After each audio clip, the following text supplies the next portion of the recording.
Bienvenida y bienvenido a una nueva entrega de Universo en Diálogo Podcast. Un placer estar aquí de nuevo. Hoy vamos a sumergirnos en unos textos fascinantes, la verdad. Exploran la figura de William Miller, que fue un predicador estadounidense del siglo XIX, Ajá. y su conexión, que puede parecer inesperada, pero es bastante significativa, con Charles Taze Russell, que, bueno, como sabemos, fue quien fundó más tarde el movimiento de los estudiantes de la Biblia. Una conexión interesante, ¿sí? Las fuentes que tenemos aquí, que son una mezcla de notas biográficas, análisis doctrinales, nos marcan un objetivo bastante claro, creo yo. ¿Cuál dirías que es? Pues desentrañar cómo las ideas y sobre todo los métodos de interpretación de Miller, cómo pudieron sentar ciertas bases para lo que luego creería y haría Russell. Entiendo. A pesar de que Russell desarrolló cosas muy distintas y formalmente nunca estuvieron unidos, ¿no? Exacto, esa es la clave. Queremos entender esa línea de influencia, que a menudo es como indirecta, pero se nota, ¿sabes? Es palpable en los textos. De acuerdo, pues vamos a ello. Vale, pues empecemos a desgranar esto. Pongamos primero en contexto a William Miller. ¿Qué nos dicen las fuentes sobre él? A ver, lo que tenemos nos lo presenta como, nacido en 1782 en Pittsfield, Massachusetts. Familia bautista. Sí, eso dice. Creció en ese ambiente, pero curiosamente parece que en sus primeros años de adulto como que se distanció un poco de la fe. Incluso puntos de vista deístas he leído por aquí. O sea que no era inicialmente el perfil de predicador que uno imagina. Para nada, pero algo cambió. Radicalmente, además. Sobre 1816 parece que después de una experiencia en la guerra de 1812... Sí, ese parece el punto de inflexión. Y eso le llevó a meterse de lleno, pero de lleno en serio, en estudiar la Biblia por su cuenta. Y no un estudio cualquiera, ¿eh? Tenía un foco súper específico. Las profecías. Justo. Daniel y Apocalipsis, sobre todo. Se pasó años escudriñando esos textos con una intensidad, notable. Y aquí es donde la cosa se pone interesante, ¿no? Porque lo fascinante, y esto lo resaltan las fuentes, es la conclusión a la que llega Miller después de, unos 2 años de estudio súper intenso. Sí, usando una concordancia, siguiendo un método que él consideraba muy lógico, muy bíblico. Exacto. Y no se quedó en interpretaciones vagas sobre el fin del mundo, ¿eh? Él dedujo basándose en cálculos específicos. Lo de los 2300 días de Daniel. ¿Verdad? Que los interpretó como años. Eso es el famoso principio de día por año. Y con eso calculó que la segunda venida de Cristo, su regreso físico, visible, para purificar la tierra, ocurriría en un periodo muy, muy concreto. Alrededor de 1843, decía al principio. Sí, y luego lo ajustó, hasta el 22 de octubre de 1844. O sea, una predicción con fecha y todo. Eso tiene mucha fuerza, claro. Comprendo. Una predicción así, tan específica, tan apremiante sobre algo tan gordo, tuvo que tener un impacto tremendo. Y lo tuvo. Las fuentes lo confirman. Ese mensaje del regreso inminente de Cristo caló hondo en la Norteamérica de la época. Era un momento de mucha efervescencia religiosa, el segundo gran despertar. Y atrajo a miles, ¿no? Decenas de miles, quizás cientos de miles. Sí, sí. Los llamaban milleritas, o más formalmente, el movimiento del segundo advenimiento. Uf, podemos imaginar el ambiente. Gente vendiendo todo, dejando trabajos, reuniéndose en campamentos, esperando activamente ese momento. La expectativa debió ser eléctrica. Totalmente. Pero, claro, esto nos lleva al drama, porque las fechas clave llegaron y pasaron. Primero 1843, luego la fecha ajustada de octubre de 1844. Y nada. Cristo no regresó como esperaban, de forma visible y espectacular. Y este evento pasó a la historia con un nombre muy gráfico.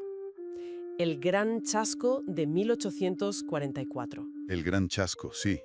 Un nombre muy descriptivo.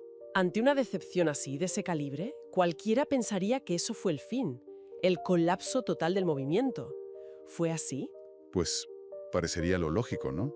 Y sin duda el Gran Chasco fue un golpe brutal, devastador. Provocó una crisis de fe enorme, confusión, burlas.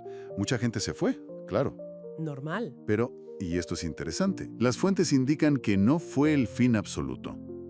Ni del movimiento, ni de la influencia de las ideas de Miller. Fue más complejo. qué pasó entonces? Pues hubo una fragmentación. Y muy importante, un periodo de reinterpretación muy intensa entre los que se quedaron. Ah, o sea, buscaron explicaciones. Exacto. Algunos grupos dijeron, vale, Miller acertó la fecha, pero se equivocó en qué pasaba. Quizás ocurrió algo importante, pero en el cielo, no aquí en la tierra. Entiendo, una reinterpretación. Y más allá de eso, y esto es clave para lo que hablamos hoy, el movimiento millerista, incluso con su fracaso público, dejó un legado importante. ¿En qué sentido? Demostró el poder brutal de convocatoria que tiene la escatología, las doctrinas del fin del mundo, sobre todo si las presentas con la aparente certeza de cálculos bíblicos detallados. Claro, daba una sensación de conocimiento secreto casi. Eso es, validó para muchos un método concreto de interpretar profecías, fijarse en fechas en cronologías, y sentó las bases para otros grupos adventistas y milenaristas que vinieron después. Abrió una puerta, digamos, a un tipo de fe muy centrada en descifrar el calendario divino. Entendido. O sea, el fracaso de la predicción no mató el método ni el interés en calcular fechas, sino que lo redirigió. Justo. Y es precisamente ahí, en ese contexto de buscar respuestas, de reinterpretar después de 1844, donde las fuentes nos presentan a nuestra siguiente figura, Charles Taze Russell, que aparece unas décadas más tarde, ¿no? Así es. Sí. Russell nació en 1852. Era un niño cuando el Gran Chasco. Y las fuentes que vemos indican que en su juventud pasó por una crisis de fe. Buscaba respuestas fuera de las iglesias tradicionales. Había sido presbiteriano, congregacionalista. Y es entonces cuando entra en contacto con las ideas adventistas. Correcto. Estudió a fondo los escritos de Miller y, quizá más directamente, interactuó con gente que venía de esa tradición adventista post-millerita. Nombres como Jonas Wendell, George Storrs. Pero, ojo, y esto lo recalcan los textos, Russell nunca se consideró seguidor de Miller, ni se unió formalmente a ningún grupo adventista. Exacto. De hecho, más tarde criticó lo de fijar fechas que luego fallaban, pero fue un estudiante atento. Crítico, sí, pero atento a sus ideas y sobre todo a sus métodos de interpretación bíblica. Vale, o sea, no fue un discípulo directo, pero sí alguien que se miró muy de cerca ese legado. Las fuentes sugieren que no fue una influencia casual, sino que como que recogió la caja de herramientas de Miller, por decirlo así. La idea de decodificar fechas, periodos proféticos de la Biblia, aunque llegara a conclusiones muy distintas a las de Miller. Esa parece una distinción clave que marcan los textos. Esa es exactamente la clave que vemos en el material. Russell adoptó y fundamentalmente adaptó y reformuló varios conceptos y enfoques metodológicos que estaban ahí, en la tradición millerita, y con eso construyó su propio sistema teológico, el de los estudiantes de la Biblia. ¿Puedes concretar un poco más esos puntos de conexión? Claro. Podemos ver varios puntos claros, aunque siempre con la reinterpretación de Russell por medio. Primero, lo más obvio, la metodología, el cálculo de los tiempos proféticos. Seguir buscando fechas en la Biblia. Exacto. Se metió de lleno en las cronologías bíblicas, buscando patrones numéricos, símbolos, significados ocultos en números y periodos, sobre todo en Daniel y Apocalipsis como Miller, y usó el principio de día por año como herramienta clave. Vale, la metodología. ¿Qué más? Segundo, el tema central, el regreso de Cristo. Pero aquí hay una diferencia brutal que define a Russell. A ver. Mientras Miller esperaba un regreso físico, visible, en 1844, Russell, quizás aprendiendo la lección del Gran Chasco y también influido por otros adventistas que ya estaban reinterpretando la cosa, desarrolló la idea de que Cristo ya había regresado. Ya. ¿Cuándo? En 1874, pero de forma invisible, espiritual. Usó el término griego parusía, que interpretó no como una llegada visible y puntual, sino como una presencia que empezaba invisiblemente. Ah, interesante. Misma idea central, el regreso, pero reinterpretando la naturaleza, la visibilidad y la fecha. Totalmente. Y tercero, el énfasis continuo en la importancia de las profecías numéricas para fijar fechas clave en el plan de Dios. Siguiendo con los cálculos. Sí, inspirándose directamente en el enfoque de Miller de buscar hitos cronológicos, Russell desarrolló su propia cronología profética, muy compleja. Rechazó 1844, claro, pero calculó que 1914 marcaría el fin de los tiempos de los gentiles. Un periodo de 2520 años, creo que calculó a partir de Lucas y Daniel. Eso es. Y que sería un año de enorme significado profético. Esperaba que marcara el fin del orden actual, el establecimiento del reino. Luego la interpretación de lo que pasó o no pasó visiblemente en 1914 también tuvo que ajustarse. Pero la metodología de cálculo y fijar fechas importantes, eso es herencia directa del enfoque millerita. Es fascinante ver cómo se coge una herramienta, pero se usa para construir algo distinto. Los textos insisten en que Russell se esforzó por diferenciarse, ¿no? Criticó el error de Miller, la fijación de fechas para eventos visibles que no pasaron. Sí, presentó su sistema como algo basado en un entendimiento más profundo, más correcto. Su camino fue independiente. Sin embargo, las fuentes dejan claro que ese contacto intelectual con las ideas adventistas y también el contacto personal con exadventistas que se unieron a sus estudios fue decisivo. Le dio como un marco, una forma de leer la Biblia que él luego adaptó de forma creativa. Exacto. Parece menos una copia y más una especie de mutación o reingeniería de ideas. Pero las fuentes sugieren que sin el precedente de Miller, quizás el sistema de Russell habría sido muy diferente. ¿Cómo explican los textos esa aparente contradicción? Criticar a Miller, pero usar sus métodos. Es una pregunta buenísima, ¿sí?, que surge al leer esto. Los textos no dicen que Russell dijera conscientemente, voy a usar el método fallido de Miller. No. Más bien sugieren que Russell absorbió del ambiente religioso de su época, un ambiente muy marcado por la influencia adventista y el interés en la profecía, una forma de leer la Biblia. Una manera de acercarse al texto. Eso es. Vio en el método de cálculo cronológico una herramienta potente para desentrañar lo que él creía que eran verdades bíblicas ocultas, olvidadas por las iglesias tradicionales. Su crítica a Miller se centraba en la aplicación concreta de ese método, la fecha de 1844, la expectativa de un regreso visible, no necesariamente en la validez del método en sí para descifrar tiempos proféticos. Ah, vale. Creía que él sí podía usarlo bien. Exacto. Russell creía que él sí podía aplicar correctamente esa metodología para revelar el verdadero plan de Dios, incluyendo el regreso invisible en 1874 y la importancia de 1914, así que usar métodos similares no lo veía como una contradicción, sino como el uso correcto de una herramienta que otros habían usado mal. Fue una apropiación selectiva, una adaptación, convencido de que él tenía la clave correcta esta vez. Entendido. No rechazó la herramienta, sino que creyó haber encontrado la forma correcta de usarla. Si conectamos esto con el panorama más amplio que dibujan las fuentes, el de cómo surgían nuevos movimientos religiosos en esa época en Estados Unidos, ¿cuál diríamos que fue el impacto catalizador de Miller sobre Russell? Visto así, desde esa perspectiva más amplia, la influencia de Miller, a pesar del gran chasco, parece que actuó como un catalizador importante para la dirección que tomó Russell. Los textos sugieren que le ayudó a, ¿A qué, por ejemplo? primero, a centrar su propio mensaje de forma muy potente en la escatología. La doctrina de los últimos tiempos, la urgencia del fin del sistema actual, la cronología divina, la inminencia del reino de Dios.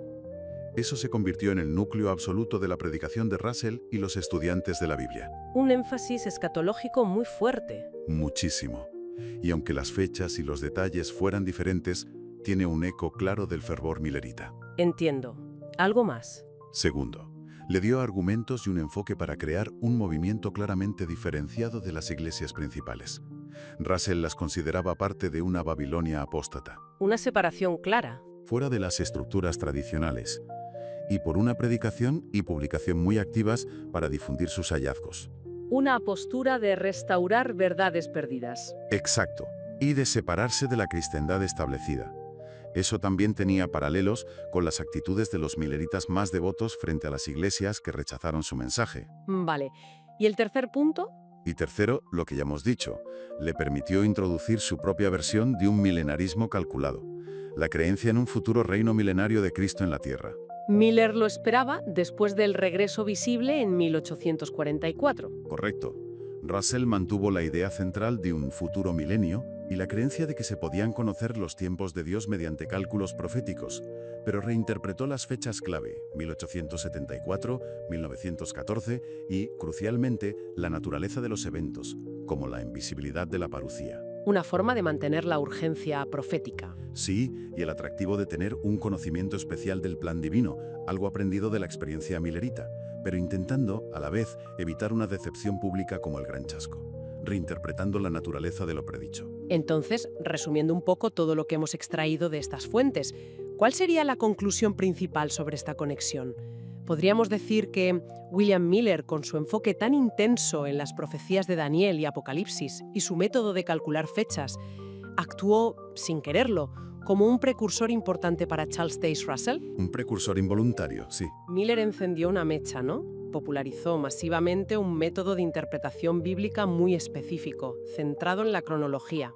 Y Russell, que observó tanto el fervor que Miller generó como el problema del fracaso de su predicción visible, Tomó esa llama, esa metodología de cálculo profético. la adaptó, la reinterpretó a la luz de lo que él veía como errores de Miller, sobre todo lo del regreso visible y la fecha de 1844. Y sobre esa base metodológica adaptada, construyó su propio sistema doctrinal muy complejo, con su propia cronología, centrada en 1874 y 1914. Exacto. Y ese sistema fue el que dio origen al movimiento de los estudiantes de la Biblia, que luego, tras la muerte de Russell y, posteriores desarrollos y cismas, evolucionaría hasta ser lo que hoy conocemos como los Testigos de Jehová. Sería una síntesis adecuada de lo que hemos analizado. Yo creo que es una síntesis muy precisa de la relación que describen estos textos. Miller proporcionó un marco metodológico y un enfoque, la idea de que la Biblia contenía un calendario profético descifrable con números que Russell encontró súper atractivo y útil. Pero lo adaptó creativamente. Sí, lo integró en sus propias conclusiones teológicas, que eran muy diferentes de las de Miller en puntos clave, como la naturaleza de la presencia de Cristo o la Trinidad. Aunque Russell desarrolló doctrinas distintas y nunca se identificó como millerista, la semilla de su fuerte énfasis profético, su milenarismo calculado, su creencia en poder descifrar los tiempos divinos, tiene raíces muy claras y directas en el trabajo previo de William Miller. Es un caso muy ilustrativo, la verdad. Sí, de cómo las ideas religiosas pueden viajar en el tiempo, ser transformadas profundamente por nuevos pensadores, nuevos contextos, y dar lugar a nuevos movimientos con identidad propia, pero que conservan un ADN intelectual reconocible de sus predecesores. No es una influencia simple y directa, sino una adaptación compleja, redirigida. Muy interesante. Y esto, inevitablemente, nos deja con una reflexión interesante, que va más allá de Miller y Russell. Surge al ver cómo persisten ciertas metodologías de interpretación a lo largo de la historia religiosa. ¿A qué te refieres exactamente? Me refiero a este enfoque particular. Buscar patrones numéricos, calcular fechas, descifrar cronologías ocultas en textos sagrados. ¿Qué hace que siga siendo tan atractivo para distintos grupos religiosos a lo largo del tiempo? Incluso después de predicciones fallidas repetidas, como el Gran Chasco, y otras posteriores en otros movimientos. Es una buena pregunta. ¿Por qué persiste? ¿Será quizá una necesidad humana profunda de certeza, de predictibilidad, frente a un futuro que nos parece incierto? ¿O el deseo de sentir que posees un conocimiento especial, una clave secreta para entender el plan divino? Podría ser. O la tentación de encontrar patrones matemáticos que parecen dar objetividad a textos sagrados. Exacto. Quizá revela algo más profundo sobre nuestra relación con esos textos y cómo buscamos significado. Es algo sobre lo que reflexionar, ¿no? Sobre la naturaleza de la fe, la interpretación bíblica, la búsqueda humana de sentido, sobre todo en tiempos de cambio o de crisis. Una reflexión final muy pertinente, la verdad, que abre nuevas vías de pensamiento y con ella concluimos nuestra inmersión de hoy en esta conexión histórica e ideológica compleja pero fascinante. Esperamos que esta exploración de la relación entre William Miller y Charles Taze Russell, basada en los materiales que hemos examinado, haya resultado esclarecedora e interesante para quienes nos escuchan. Esperemos que sí. Nos gustaría mucho conocer las impresiones que este análisis ha podido suscitar.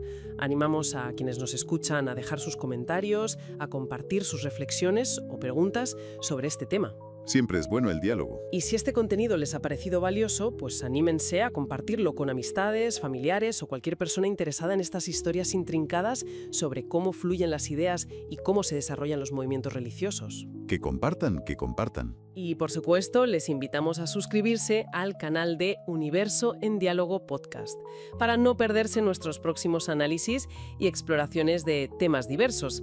Siempre buscamos ofrecer una perspectiva informada y, que dé que pensar. Ese intentamos. Muchas gracias por acompañarnos en este tiempo de análisis detallado. Ha sido un placer compartir este rata en Universo en Diálogo Podcast. Igualmente, un placer. Hasta la próxima. Hasta la próxima.